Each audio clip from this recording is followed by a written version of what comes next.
What is good, y'all? Welcome back to another episode of Conversation Piece, the podcast about the missing pieces of the conversations we're already having right here in Indianapolis. I'm your host, Patrick Armstrong, and I am so excited to be with you for the last episode of 2024, the year of the nap. I feel like I haven't been saying that in our intros, and I'm really glad to say it because it has been a very, very excellent year, and I'm really excited about what 2025 is going to bring.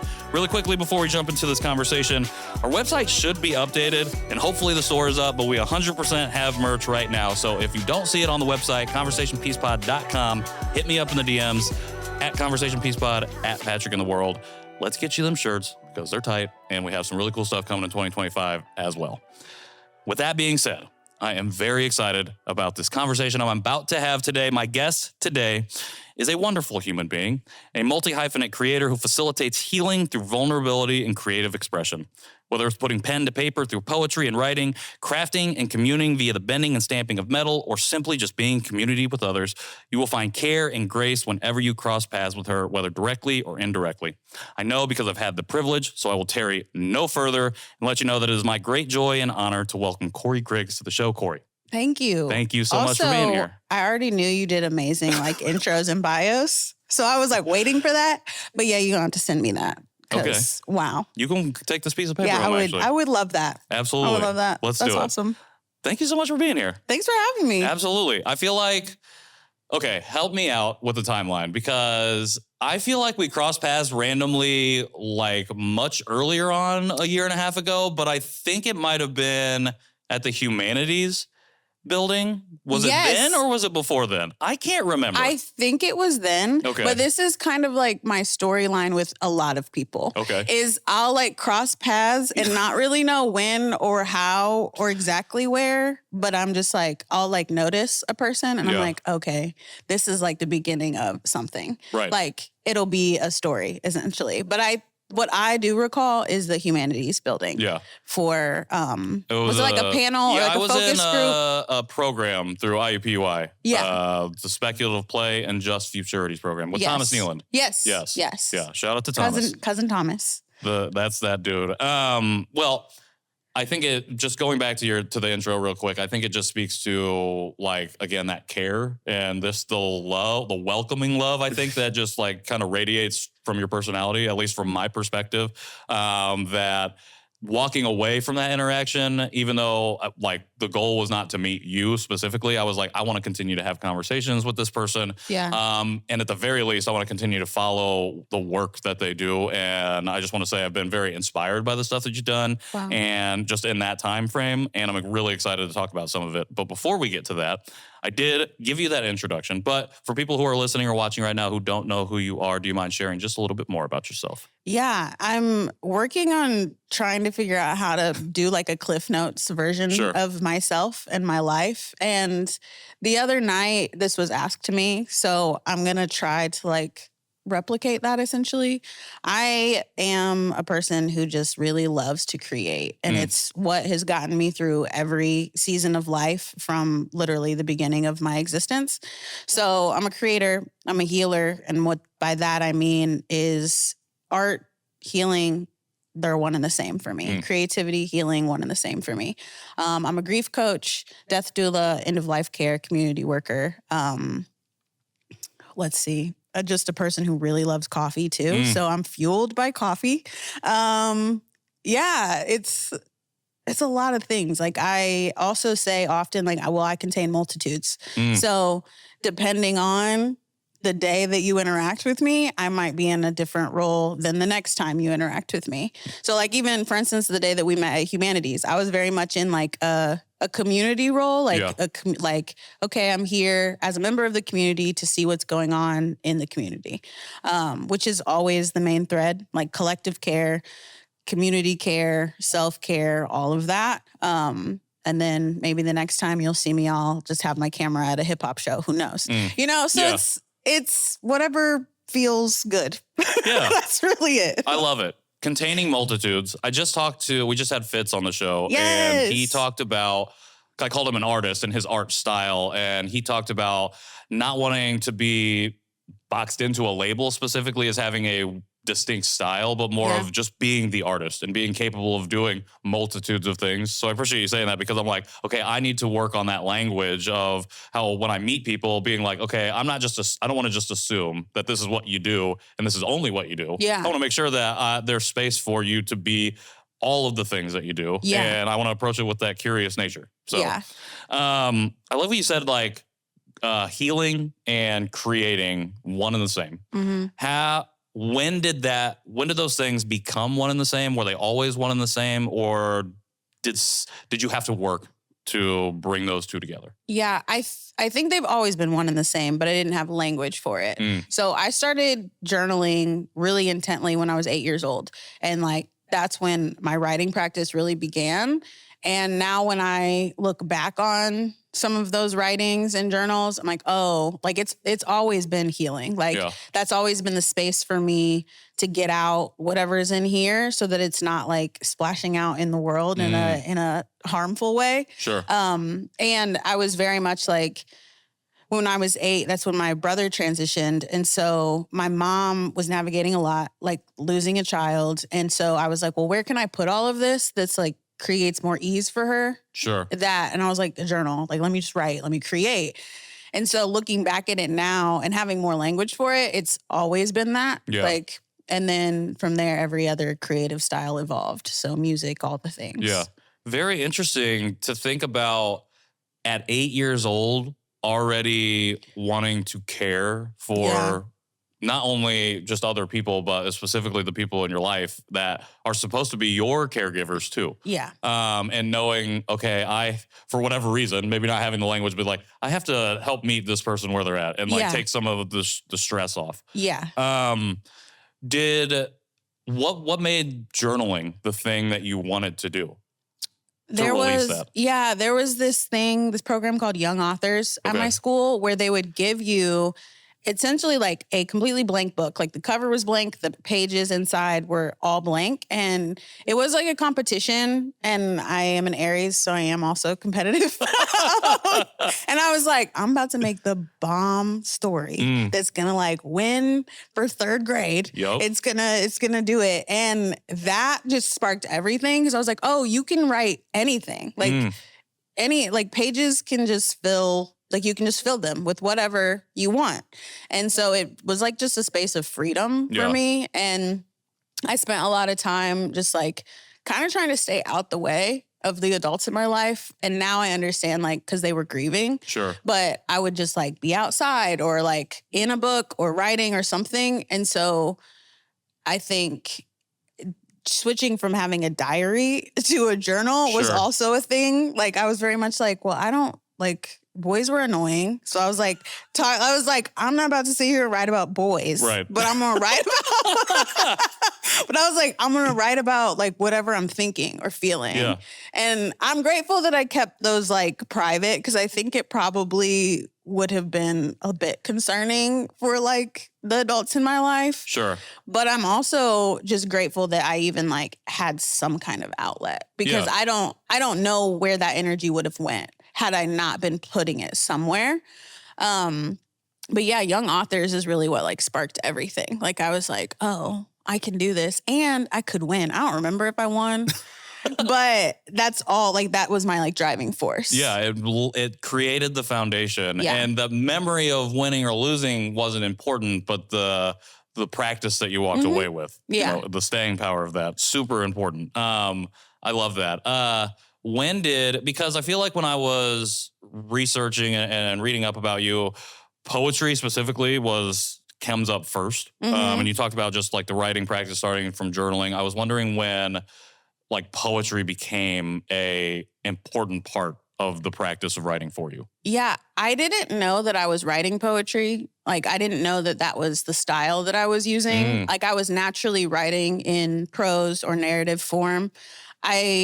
And I think the first time I had a teacher in high school that we were like studying Shakespeare, and I was just like, this feels very natural. Like I could like fall into it, even though it was like metered and like sonnets and stuff. And so language has always been like a love of mine, like reading. And then from there, I just started reading a lot of poetry.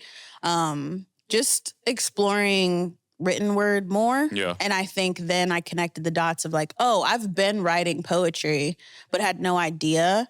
And I never would call myself a poet. Like other people would say that I was a poet. Sure. And it was a hard time for me to take that on that like right. Because title. again, it's like putting the label. They're putting the label on you. Yeah. You haven't led with "I'm a poet." Yeah, right. and I mean, it took forever for me to say like I'm a writer. Like it felt like such a like sacred role in the world. Like when I think of a writer, I'm like, well, Toni Morrison or June Jordan. Like and I would like picture myself in those spaces, and I'm just like, well, that's not me. And I had to like, it was like the imposter syndrome of it too. And I had to step back and be like, okay, well, yeah, actually I am a writer. Like that is my literal daily practice. Yeah. So regardless if it's poetry, regardless if it's like fiction, storytelling, whatever it is, it's writing, it's written word. Yeah. And then when I was writing my way through grief, it came out as poetry. So that's why my book is poetry.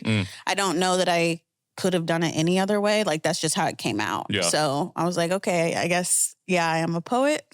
Oh, cool.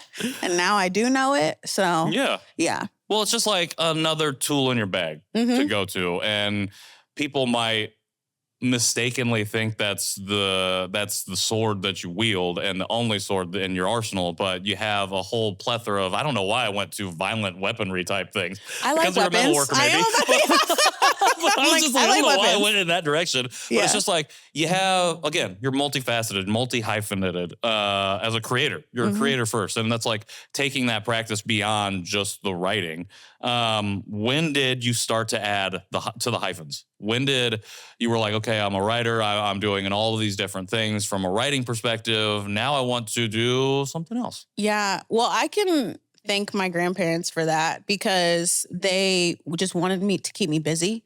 They were classic grandparent behavior. Yeah, like they were very just like, oh, do you like sports? Do you like you like music? So great. Here's, you're gonna take piano, you're gonna take voice, you're gonna do, and I like learned the mandolin. Like so anytime I would kind of get bored with one thing, it would like something else would kind of just be like put in front of me, like stay busy, like keep. And now I look back and I'm just like, oh, that was also a great skill for coping through the grief that I didn't know I was experiencing. Sure. Being a teenager and just like navigating a whole world of like, what is going on with my emotions just as like a teenager, but also adding like grief into the mix. So I think that also just kind of started happening naturally. Like I played every sport. It was like softball, volleyball, basketball. Didn't like basketball as much. So went back to the 2, but I'm also doing choir. Like, so there was always just a lot going on and it didn't ever feel like too much to me. Sure. Like I just like, oh, cool. What's the next thing? Like, I want to do it all, or at least want to try and see how it feels, see what it does for my spirit, see what it does for my energy. And so I think from there, like having that foundation just like spread into how I move now. Yeah. How does, you've talked a little bit about it, and I know in your book you get into it, obviously, because it encompasses the feeling of grief.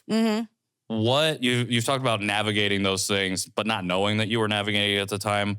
When do you come to that realization, if you don't mind sharing? Yeah. And how does that impact the way that you have been approaching creation? Yeah, I think now that I'm older and have more language, I can look back and see, okay, 8-year-old me chose to grieve and through writing. And I was watching the adults in my life grieve, didn't know that's what was happening, but I'm like watching my mom be not really my mom anymore, like be really sad. Sure. Or I'm watching my grandparents, like I'm spending more time with them. So things in my life started to shift then. And then 14, my mom transitions and it's like, okay, she has a whole conversation with me that my 14-year-old awareness was just mad. Like, sure.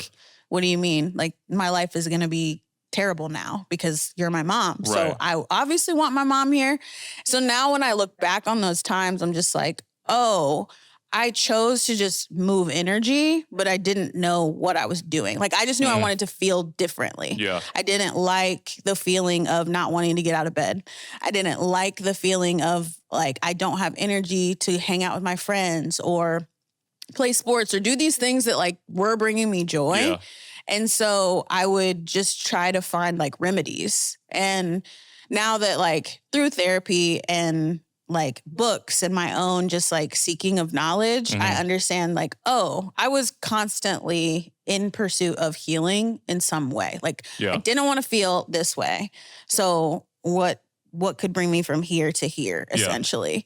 And so now that is how I approach my journey in everything. Because grief just doesn't end. You know, like it's like it'd be so great. It'd be so great.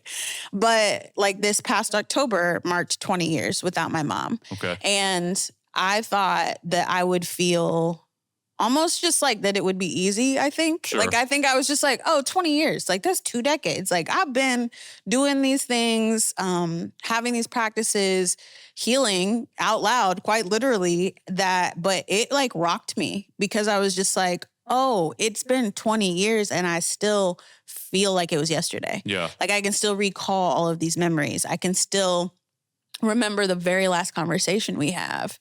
And I think it's really like, I just always go back to the practices. Like I always go back to, okay, I know that writing works for me in this way. I know that metalwork works for me in this way. I know that being in community, like now I understand I have to ask for help or I have to voice what I need. Right. Like when it was the 20-year anniversary, like I called them my board of advisors. Like they're my inner circle.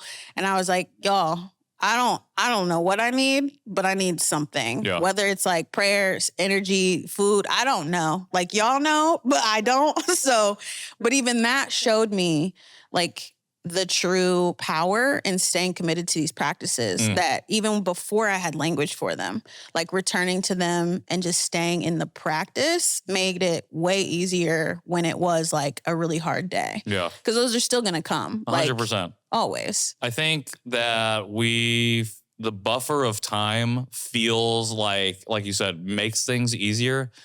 And yet it speaks to how foundational or how just impactful a memory or a moment can be. Yeah. That you can be pulled back in that way. Yeah. I feel like I've been going through some of that personally with some stuff recently. And I've been thinking about this idea of time and how we constantly are, enslaved to the movement forward. And we have the ability to travel back when we don't want to. Usually at the most inopportune times. Yeah. But what I love about what you've shared so far is like you started to do this healing practice when you were really young. And I'm thinking about like my younger self and how I was like trying to cope, but it was more like denial. And it was like the stages of like, I guess grieving. I was grieving. But I was so trapped in denial, like I couldn't move through the stages. Yeah. So I just think it's really interesting to think about how just the different experiences one can have. Yeah. I also think it's just based upon like the tools that you see being used. Sure, exactly. Like my grandfather was like, when I think about who I've always wanted to be as just a human, like people would ask me what I wanted to be when I grew up. And I'm like, Pa, like I wanted to be my grandfather and I still strive for that today, like in character. Yeah. He very much was a person that when I think about like healing out loud, he was doing it. Like he wouldn't say that's what he was doing, but I'm like, I always knew I could find him in the workshop. I always knew I could find him like moving energy. Yeah. And now I can reflect. I'm just like, oh, like I had that example without the conversation of it. Yeah. So I think I was quite literally just following by example. And that helped me build my toolbox before I even like really knew what I was doing. I was just like, well, he's a great person. So maybe if I follow in some regard, then I'll turn out okay. Yeah. It's so important modeling. Yeah. And like, especially the indirect ways that we can model for someone. We talk like our son currently is about to turn 10 months old. And we talk about modeling throughout the pregnancy journey a lot. Yeah. And I find us sometimes struggling to make sure that we're always doing that. And it's like, you want to be vigilant and you also don't want to be stifling. Yeah. And it's like trying to find the balance between all of that. And I love that I love it. I dislike that I didn't have the types of models that I needed. I had good models in some regards, but wish that I had other models. But I love that my experience is not all encompassing or a generalization of everyone else's experience. And so I appreciate you sharing, because it just helps center me and bring me back to this idea of the individual being part of the blanket whole and, being an important thread and part of that tapestry. What was I going to say? Where was I going to go with that? Okay. I have a lot of different directions, but you've talked about healing out loud a lot. I want to go there. But first, before we go there, I want to ask, when you realized you had found language to start describing this experience, because I feel like that is a natural lead in to how you get from discovering language to we're going to heal out loud in this way.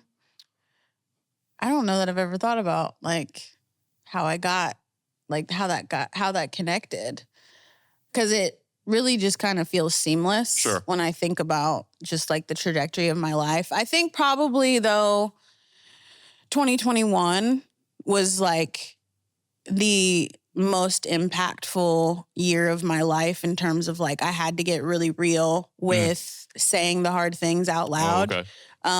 I had already experienced grief, obviously, my brother, my mother, but in 2021, my grandparents transitioned within 6 days of each other, and one of my very best friends on the same day as my grandfather, and then one of my other very best friends a few months after that. And so I got to a point of quite literally just on my knees, how do I continue as a human being when I don't have any energy? I would remember I was in the middle of work contracts. I was doing a lot of freelancing at the time, just writing for different sources and editing and stuff. And I did a literal copy paste email to all of them. And I was like, I don't even if I tried to work right now, what I produce, I'm going to be ashamed of. Y'all might think it's fine. Y'all might think I know for a fact it's not at a level that I am even remotely proud of, let alone feel is authentic. And so I felt like I was starting to abandon myself if I didn't have those conversations. So I think that year was really a reckoning for me of one, I have to shut everything down. And I have to get really real about, if I don't take healing seriously and really put the hard truths together, I don't know that I will literally be here, because I was so just exhausted, burnout, emotionally depleted. And that's why I literally just quit speaking and wrote. I wrote my book in pretty much 4 months and was I have no idea. I don't know what else to do except this thing. I just know I can write. Yeah. I can't always say the thing. And then from there, I think once I wrote it all and start having the conversations with that process, I was then just okay, this is now what I'm doing. This is what I'm dedicating my life to, because 1, I want to live. 2, I want to see other people live through, God only knows, the hardest parts of their life. If it felt anything like I felt, how can I stand in the gap, or how can I provide tools or resources or whatever it may be? So everything shifted. So I'm just oh, well, there's a reason that I let go of all those contracts. I wouldn't have had capacity to do what I do now if I was still doing that. So I guess that would kind of be the conscious shift that occurred. But yeah. Thank you for sharing that. Yeah. One, when you were writing the book, you just said you're kind of one of your lowest points. You make the decision, I'm done being vocal for a moment. I'm going to be vocal with the pen and use my voice and not whatever other smattering of voices might be around. When did you realize that, or when in the 4-month period did you realize, okay, this is a thing like you said, that I think can be a way for me to stand in that gap. Because we talked about, journaling initially very personal. Mm-hmm. Keep that private. Keeping that private. This is something that now lives in the world. You brought the original copy with you that you keep with you wherever you go. When did you realize, or was it a conscious decision to be like, this is something I think that not only is for me, but needs to live in the world for others? I don't know that it was a conscious decision, because let me see. I think Suffer Well has like 112 pages. Yeah, so it's around like 100 poems. My final manuscript was 395 pages. So there's a lot that's not here, obviously. Yeah. And I had always wanted to write a book. Like, I was always just like, man, like one day I am going to write a book. Yeah. So even when I was in the midst of writing, I wasn't thinking like this is going to be a publication of any kind. Sure. Like, it was just really my like healing process. And as I like sat with it more and started to like see all these journals I'm filling up, all of this, I'm like, oh, this is a crazy amount of work. Like, this is something. I don't really know what, but it's something. And I was thinking about like one of my very best friends, Chantel Massey, she had done a book with VK Press. And when I had thought about whenever I wanted to do a book, that I knew I wanted it to be with a Black-owned publication. And when I thought about like, well, if I'm going to release any of this into the world, I need to be held by Black women. So VK Press, my entire publishing process was like step by step. I was with another Black woman at one point or another. So like they were really essential to my healing process. And I had sent just an example, like a sample to Siobhan. And when she read it, she was like, yeah, Korie, like this is a book. Like this can be a book if you want it to be a book.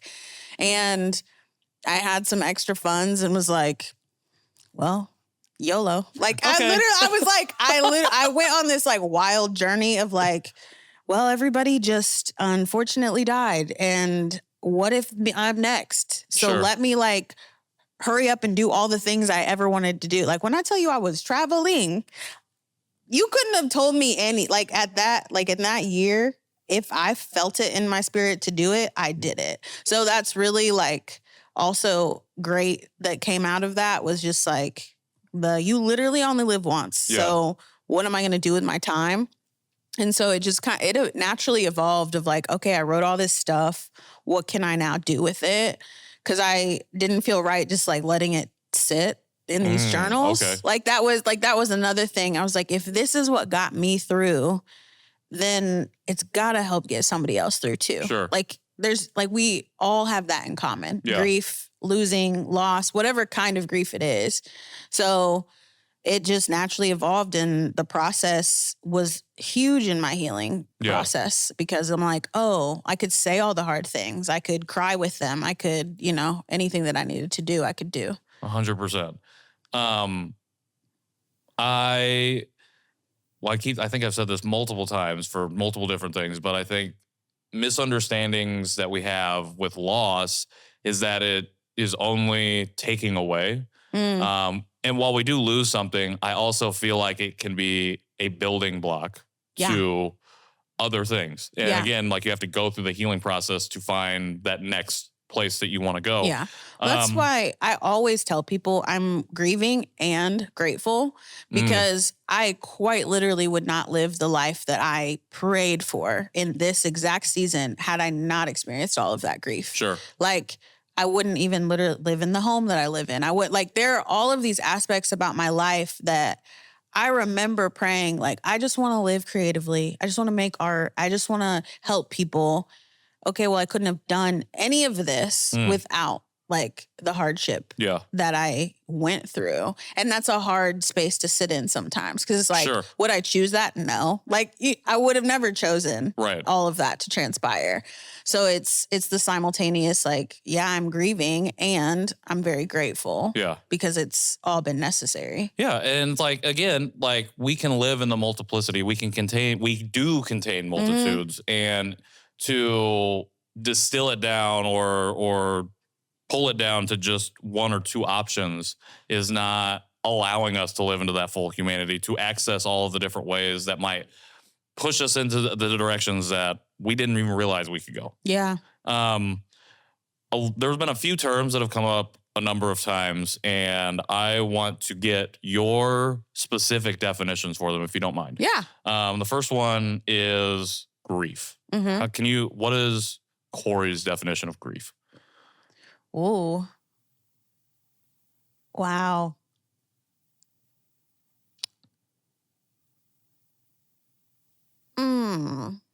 I think the first word that comes to me is just an experience. Okay.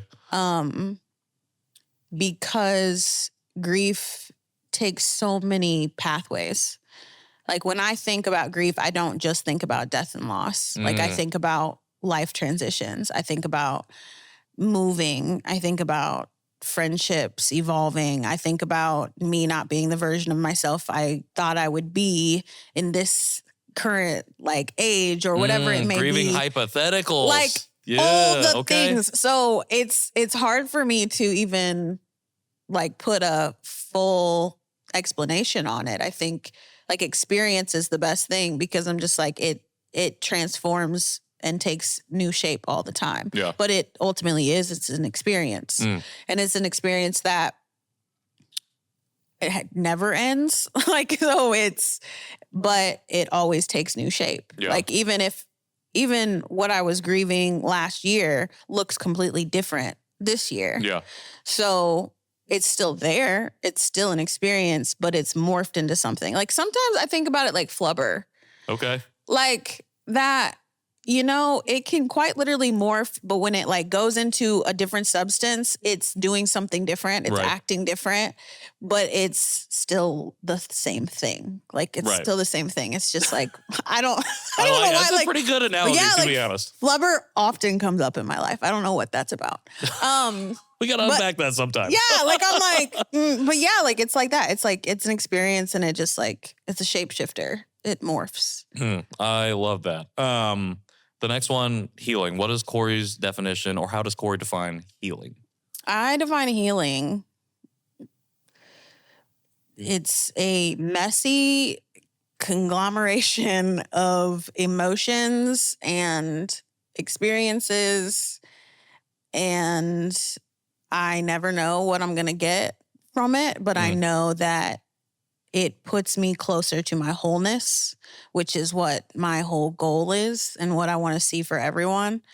So I think if I had to choose like really one word definition, it's journey. And that's what it is for me. I love it. And I'm already weaving these things together. All right. The last one that I would like your specific definition for is community. Community is, to me, love, and not just in the, yeah, I like what you do. Like, no, like it's the deep care. It's the tribal mentality of like, we quite literally go farther together. So when I think of community, I think of collective. So are we moving collectively? Like as we're journeying forward, do you have what you need in order for us to continue moving forward? If you don't, then we need to stop and we need to evaluate and figure out what needs to happen so that we can all continually move forward. Like I look at it a lot like nature. Like nature knows how to be and how to provide for all parts of it. Trees, like forests, like what they send whatever is needed to a hurting member. And so I look at it that way of like, I think community to me is more about collective than anything. And not as like a buzzword. Like I can't stand it as a buzzword. Right. So yeah, I think it's collective and it's care. There are many things that I want to do in 2025, and they're all rooted in a lot of that. Beautiful. And I think that I love this explanation of the forest and how the forest will send help wherever help is needed. And I think that when I was listening to you explain it, it made me think about equity and how we misunderstand equity. Misunderstand. Because I think like that has now become a buzzword. Yeah. And I think when I think about equity and what I've read and what I've learned about it is like it goes to your analogy and definition of community is like, okay, we see that you don't have what you need to go forward and continue forward in the collective. So we're all going to stop. We're going to address this problem and then we're going to go forward. Yeah. And I've been having tough conversations recently with some people close to my life. And I think that I've been struggling to define it in the right way. Yeah. And I feel like I'm just bringing this up because I'm like, okay, sometimes the podcast is therapy for me as well. Yeah, and I love it. the healing practice as well. But I'm just thinking about, okay, I just really appreciate you sharing it because I'm like, if people could just see it from this perspective of like, we can all take a collective stop because if we help who's here, who has been suffering the most, who needs care now, we can all then move forward together and everybody's coming along. It's not just this one group and we leave the people behind, which you talked about being a competitive person. I love competition. I think competition is set in a good place, but especially after this past year, I'm really leaning into the aspect of collaboration. So I asked you about community because I think when I think about innovation, I always hear competition drives innovation, which I think is true.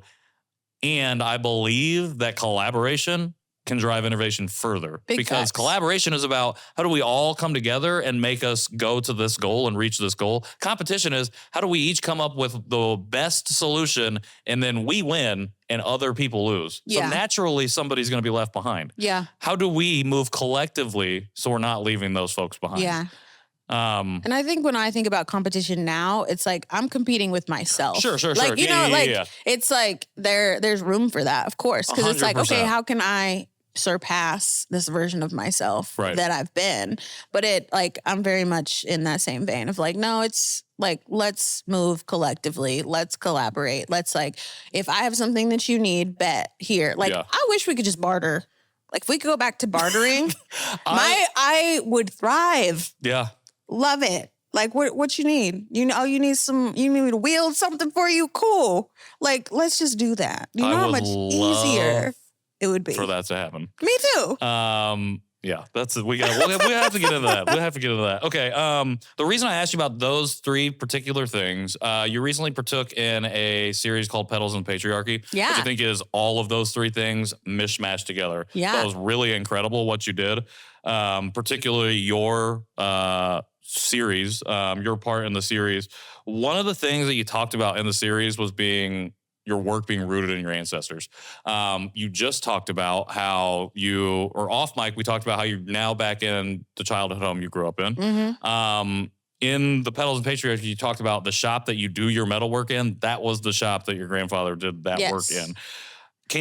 I was wondering if you could just break down why a collaboration like that is so important to you as an individual creator, and then as potentially maybe a model for how we can create going forward as a community or a collective.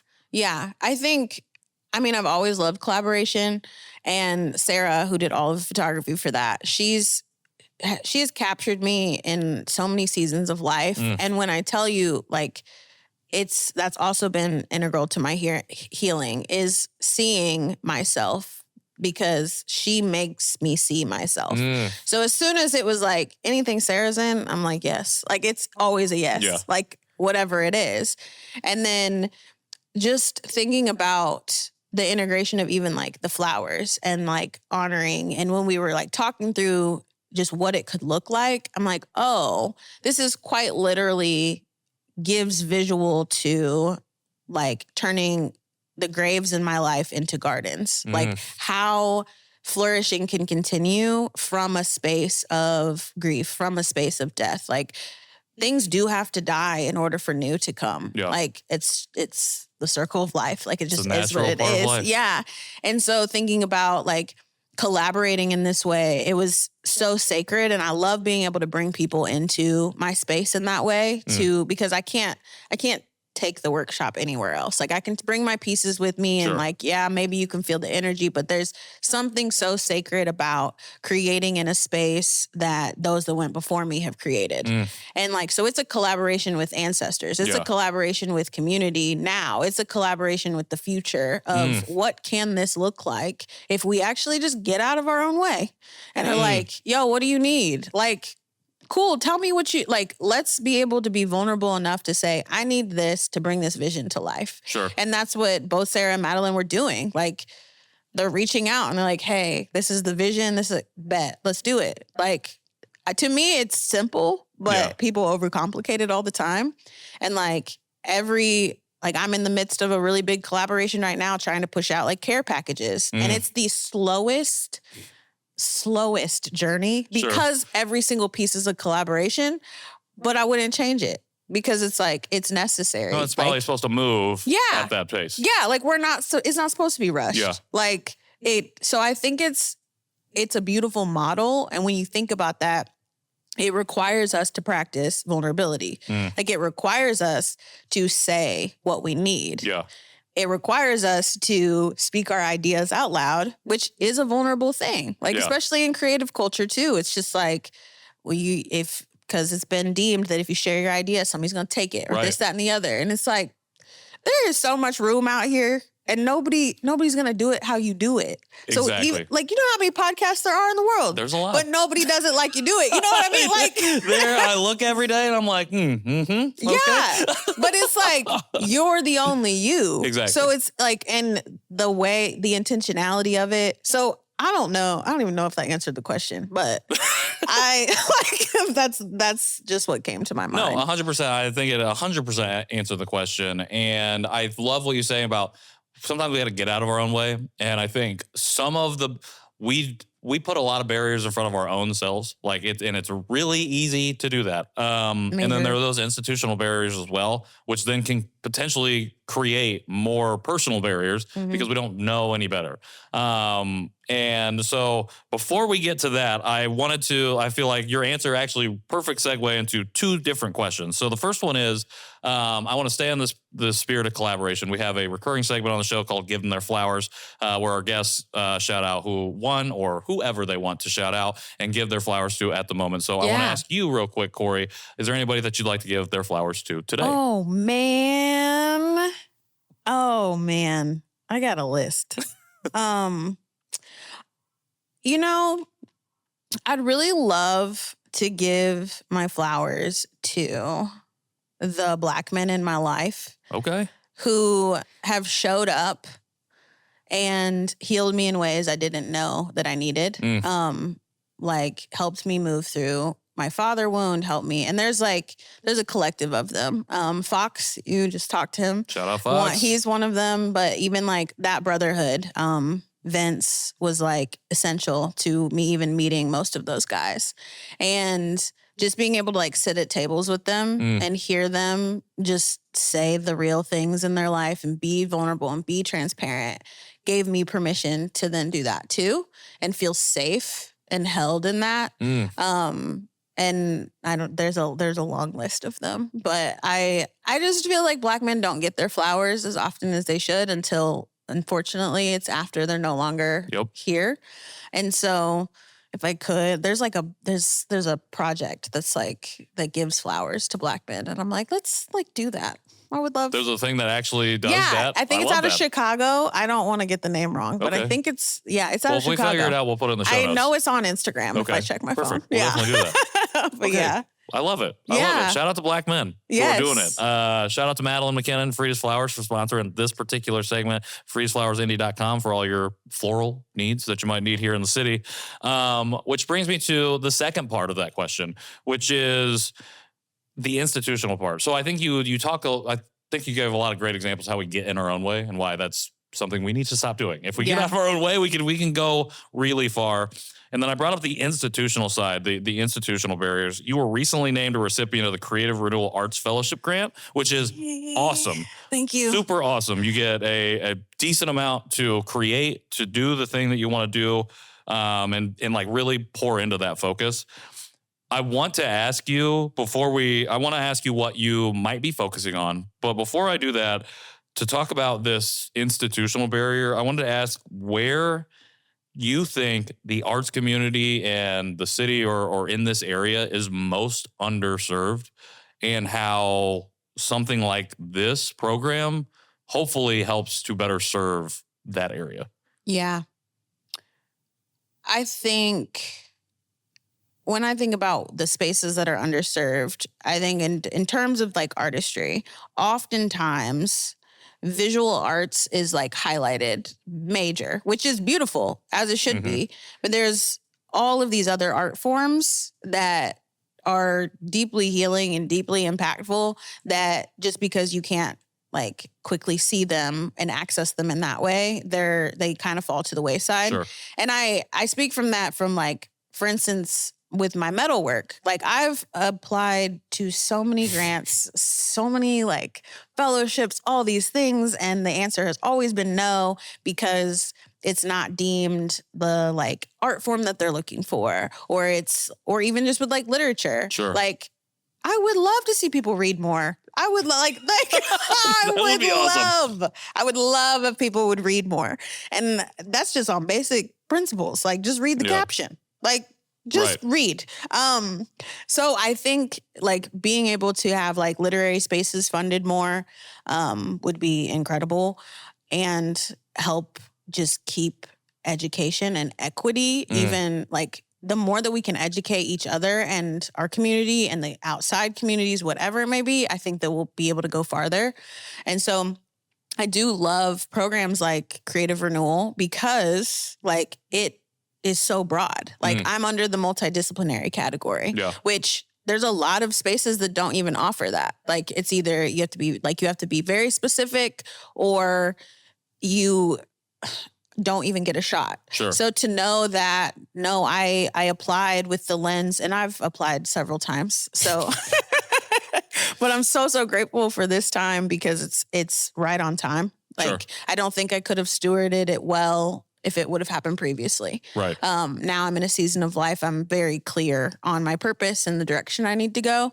And so I'm going to lean even further into learning more Indigenous healing practices in order to bring them back to my community, bring them back home, bring them back here to say like, okay, like let's do these somatic practices. Let's do like, that's what metalwork is for me.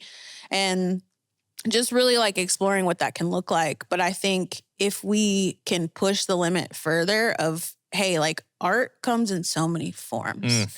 Like when I think about creativity, like I said, like it's so deeply tied to healing. Like I play sound healing instruments. That's not considered music in a lot of spaces. So like, but what if it was? Yeah. Like I know some incredible like singing bowl players that it's like, imagine if that got to be on a big stage. I did get to see Andre 3000 recently. And when I tell you, it should be on a stage everywhere because it was healing. Yeah. Like it was a different kind of musicality, but it was healing. So thinking about like how that could be integrated in the city would be cool is like just going beyond, I think, what is the typical artistry. Sure. Which like, I would love to see more dance. I would love to see more, like culinary arts, all of these creative outlets that I think we just kind of forget about because they're just not as easily accessible to like a quick scroll. Sure. And it's like, well, where's the in-person? Like, where is the collaboration? Like, I think the more that we collaborate, the more opportunities there will be to see how that could spread. Yeah. Well, and how do we make those, even from a visibility standpoint, how do we make, or not just from a visibility standpoint, but how do we make those things, those art forms generally deemed inaccessible to certain people, accessible to all those people who might have an opportunity? We talked with Nietzsche Stepanukul from the Indie Symphony about like her work as community engagement to get other people who would not generally think about like orchestral music, which is general, like in their minds, old white men being like, this is their realm. Like, how does a young black kid get involved in that who might be really interested in something like that? How do we break the barrier down of accessibility? Not just from like, where do we see it, but like if we see it, can we actually get into it? Yeah. Is because it's like a lot of times things get dangled in front of you with the explicit statement of you can't access this. You this is not for you. Yeah. And it's like, okay, again, we're talking about barriers, pulling that down. So that way at least you have the opportunity. Yeah. And not just. Yeah. Like that's why I love like fellowships, grants, scholarships. Like what would it look like for these spaces that do like play more in the arts to offer scholarships or start to even have the conversation of what that can look like. Right. Like how do we create that? And I think that all literally just comes down to like listening to what the actual need is. Like, are we actually hearing what the need is? And then are we creating a solution to impact? Like, I do love grants for this reason because they're very like cut and dry of like, what's the need? Does the impact of this grant meet the need? Yeah. It's that simple. And I think we're not having enough of those conversations of just like, hey, like we're hearing the need over and over, but oftentimes the like solution doesn't actually align with the need. It aligns with the institution. And it's just like, what are you doing? Like, I just feel like it could be so simple. It is that simple. Yeah. But it does go back to, and this is more rooted in like capitalism, which is a whole other thing, but it goes back to just how does this affect the money involved? And if they can't see that, then they're going to turn away as much as possible until they find the thing that, or even if it's not the thing, they can throw money at whatever to make that thing what, I don't know. I don't know what I'm saying, but I fully get it. I get it. Yeah. It's just like, yeah. You get it. You get it. I had another. We're just getting on to the diatribes now. Yeah. Okay, but what was I going to say? No.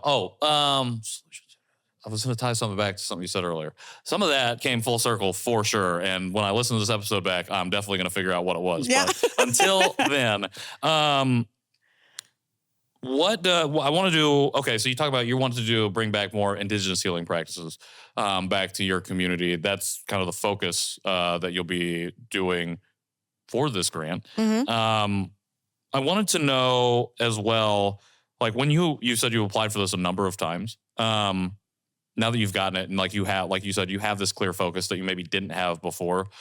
I was wondering as a creative, what does the waiting time post-application, how does that affect your creative process? Does it affect it at all? Or is it something that's just like, okay, I filled this application out and now I'm back to the work?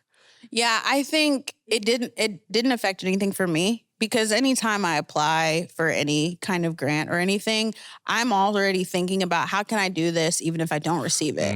Like, what can I make shake to? So that's why like certain things are already in movement right now for like care packages, different things. So I was like, worst case, I'll use this funding to then fund what I really want to do in the coming year kind of thing. So I have to think in that way as like, I say I'm a creative entrepreneur because it's like, no, I really got to get creative sometimes. Sure. So like, how can I continue to do this work living in a capitalistic society? Like, I would love if we could barter for that reason. So, so it doesn't really affect my process in terms of like, I'm in like a waiting phase. Sure. I think it honestly like inspires me more of just okay, like if I can't depend on this being a yes, it'd be awesome if it is. But in the event that it's not, how can I then get creative and like create the way regardless?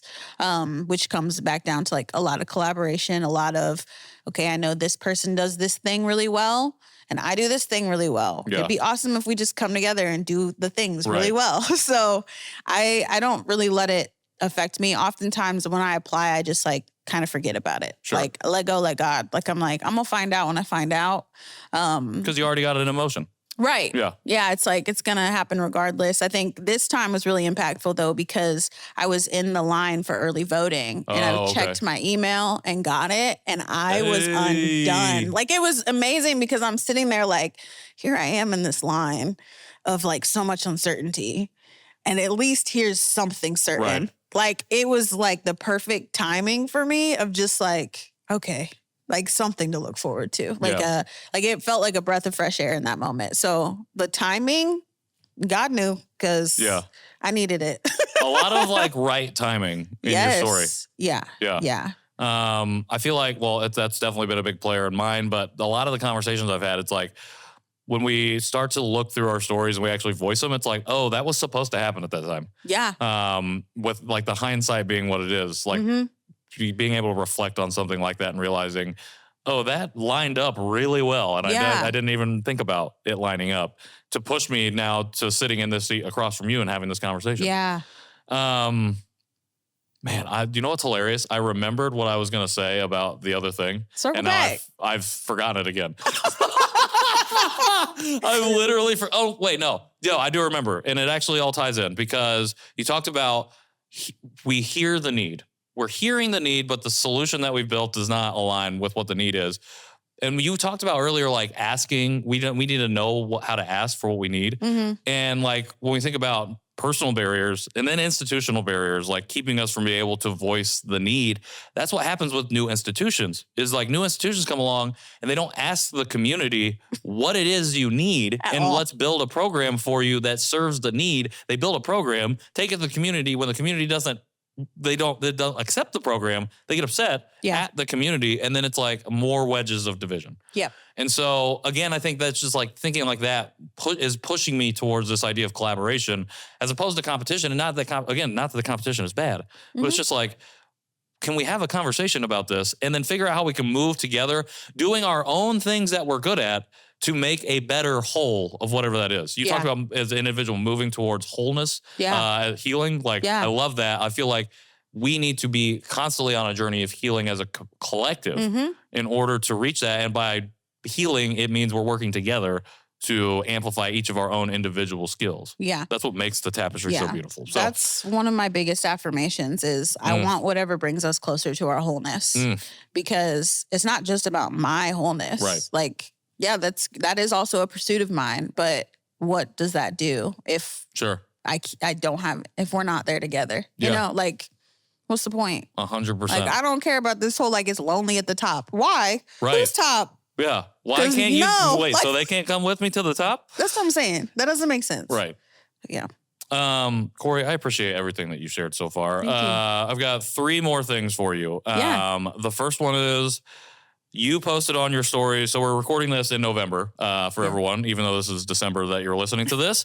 You posted on your stories today about choosing gratitude. Yeah. And you've talked about being grateful a couple different times. So I just wanted to ask you specifically, because you asked people in your stories to share what they're grateful for. I was wondering if you could share 3 things that you are currently grateful for. Yeah. I am deeply grateful to be an auntie. This morning I got to play hide and seek and make slime with my god kids. Love her. Yeah. Like it was, I'm deeply grateful for breath and like the gift of just literally being here. I don't know how sometimes.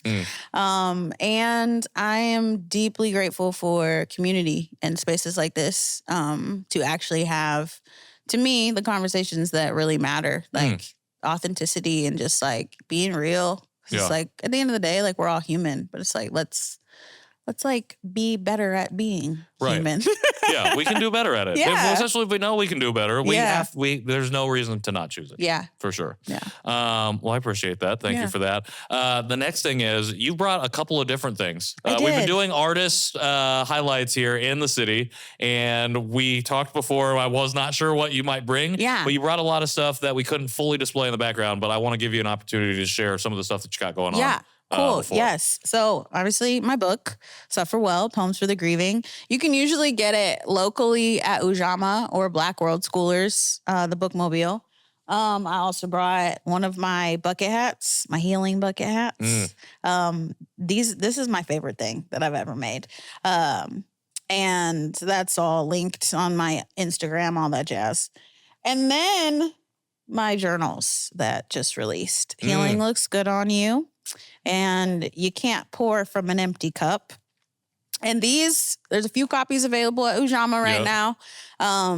These will also be in the care packages that are coming. Also, just like talk to me. I'm very much like I always have them on me. And then like you can't pour from an empty cup. I'm going to be releasing this coffee with Blue Mind. It's their Ethiopia. Like I said, I'm fueled by coffee.